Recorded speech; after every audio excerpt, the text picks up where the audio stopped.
Bismillahirrahmanirrahim. Assalamualaikum warahmatullahi wabarakatuh. Waalaikumsalam warahmatullahi wabarakatuh. Ibu guru semua, mohon maaf mengganggu aktivitasnya pada sore hari ini, dan terima kasih atas kesediaannya pada sore hari ini sudah bisa menyempatkan dalam acara diskusi sore ya. Saya di sini akan membawakan materi tentang good and clean governance ya, atau ada juga kata lainnya ada good and clean government ya.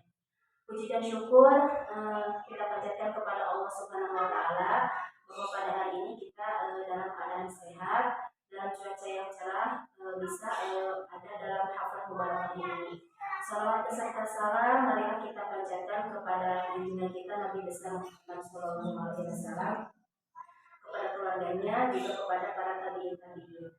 Langsung saja ya untuk mengefisiensikan waktu, saya akan memaparkan sedikit, nanti kita akan berdiskusi ya kurang lebihnya setelah saya memaparkan materi tentang good and clean governance ya. Di sini ada dua ya, yang namanya good and clean governance itu penyelenggara pemerintahan yang baik atau yang bertanggung jawab. Sementara untuk good and clean government itu adalah lembaga pemerintahannya ya. Atau bisa disebut kalau government itu tata kelola pemerintahnya. Kalau government itu lebih ke lembaganya. Kemudian di sini akan saya artikan secara ada yang mengartikan secara sempit, juga ada yang mengartikan secara luas. Kalau secara luas, good and clean government itu penyelenggara pemerintahan yang baik, bertanggung jawab, juga dia lebih transparan. Ya. Kalau yang secara sempit mungkin artinya adalah pemerintahan yang bersih, ya, bebas dari korupsi dan nepotisme. Ya. Kemudian prinsip-prinsip good and clean governance ini adalah diantaranya yaitu satu, partisipatif. Artinya semua warga ini mempunyai suara dalam menentukan keputusan, baik itu sebagai warga negara melalui lembaga atau dari warga negara melalui forum-forum diskusi ya. Kemudian kedua yaitu berbasis hukum atau penegakan hukum itu lebih ke penegakan hukum yang adil dan bijaksana. Kemudian yang ketiga terbuka atau transparan, yaitu transparannya itu bisa seperti transparansi keputusan, transparansi administratif, kemudian transparansi yang menghasilkan keputusan pemerintah yang bersih dari KKN ya, korupsi dan nepotisme. Kemudian yang keempat responsif, yang kelima orientasi konsensus, yang keenam kesehatan, kemudian yang ketujuh efektif dan efisien, yang keempat yang kedelapan akuntabilitas, dan yang kesembilan visi strategis. Itu diantara prinsip-prinsip good and clean governance. Kemudian contoh partisipasi keluarga negara diantaranya yaitu pertama memberi dukungan atau masukan kepada pemerintah. Yang kedua mengakui dan menghormati mengikuti keputusan atau kebijakan yang dibuat oleh pemerintah. Kemudian yang keempat mengawasi kinerja pemerintahan. Kemudian yang terakhir mempercayai kinerja pemerintahan.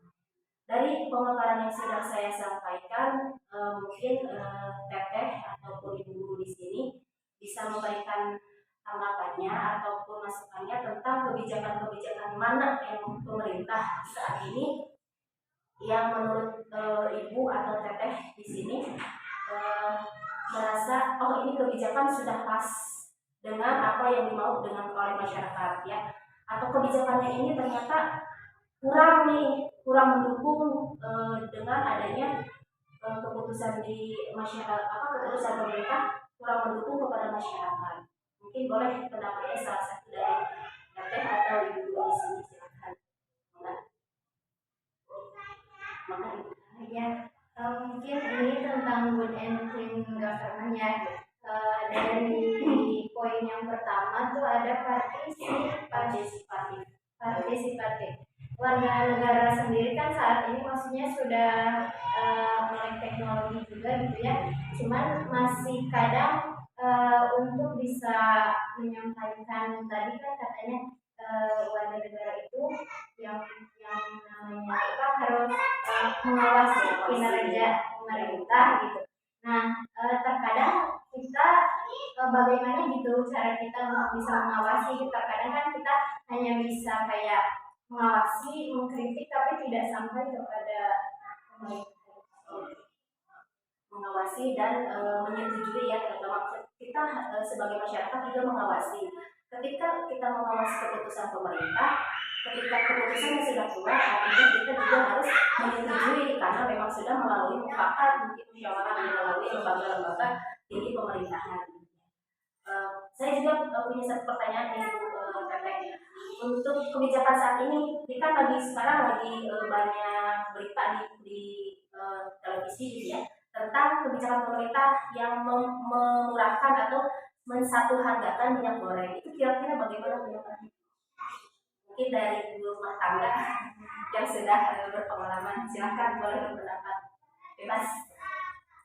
Itu menurut ibu atau menurut teteh, kira-kira itu pro masyarakat tidak atau sudah sesuaikah dengan kebijakan saat ini? Silakan.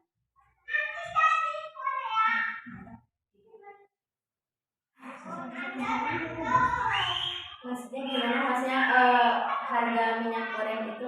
Iya, harga minyak goreng ini sudah sesuai nggak dengan kemauan kita sebagai masyarakat? Ya, harganya jadi satu harga. Dan realitanya sekarang seperti apa? Apakah ibu sudah merasakan membeli minyak goreng itu seharga satu harga itu? Gitu? Apa hanya berita saja? Ternyata kita pas beli, oh ternyata minyak goreng teh nggak murah, gitu ternyata anggur harganya gitu. Langka. Karena mungkin ini ya apa? Mungkin dari pemerintah sudah seperti itu, tapi kan kita nggak tahu ya di lapangan gitu. Kebanyakan agen-agen atau distributor juga tetap aja menaikkan harga karena memang stoknya yang langka. Sebenarnya banyak produk kontra ya sebenarnya. Kadang dari pemerintah kebijakan sudah turun, cuman di bawah ternyata banyak oknum-oknum yang memanfaatkan gitu ya. Bisa jadi ditimbun, akhirnya ke rumah tangga ketika beli pun tidak sampai harganya segitu gitu ya. Nah mungkin pemerintah sudah transparan nih tentang kebijakannya gitu ya, sudah mengumumkan di media sosial, di televisi dan lain sebagainya. Tapi ternyata respon dari masyarakat ada yang ada yang menguntungkan nih gitu, ada juga yang seperti itu, ada juga yang memanfaatkan gitu ya. Mungkin kembali lagi ke masyarakat juga mungkin ya. Yang gimana itu kalau misalnya seperti itu, kenapa nggak dibikin kebijakan untuk menegaskan kalau misalnya ada yang nyebut nih biar sekalian biar tidak sanksi juga, biar nggak akan terjadi seperti itu kan. Otomatis kalau misalnya itu kan banyak oknum-oknum yang tidak bertanggung jawab ya.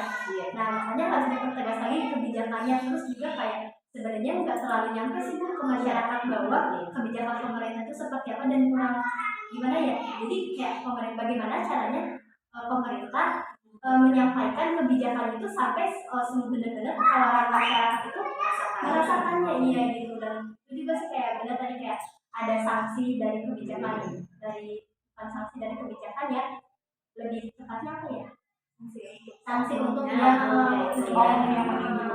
artinya berarti peran kepolisian gitu ya, keamanan gitu ya, artinya juga harus mungkin dari peraturan perundang-undangannya juga ya harus lebih diperketat lagi ya.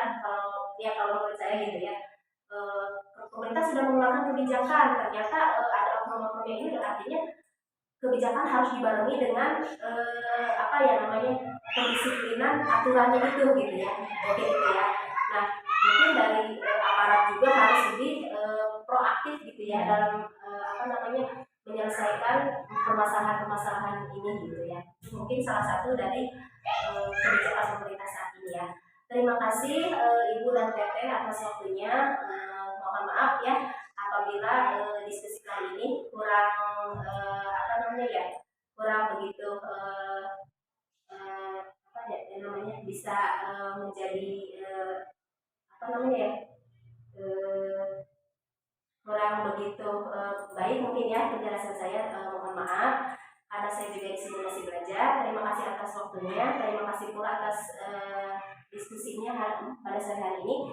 Billahi taufiq wal hidayah. Wassalamualaikum warahmatullahi wabarakatuh. Waalaikumsalam.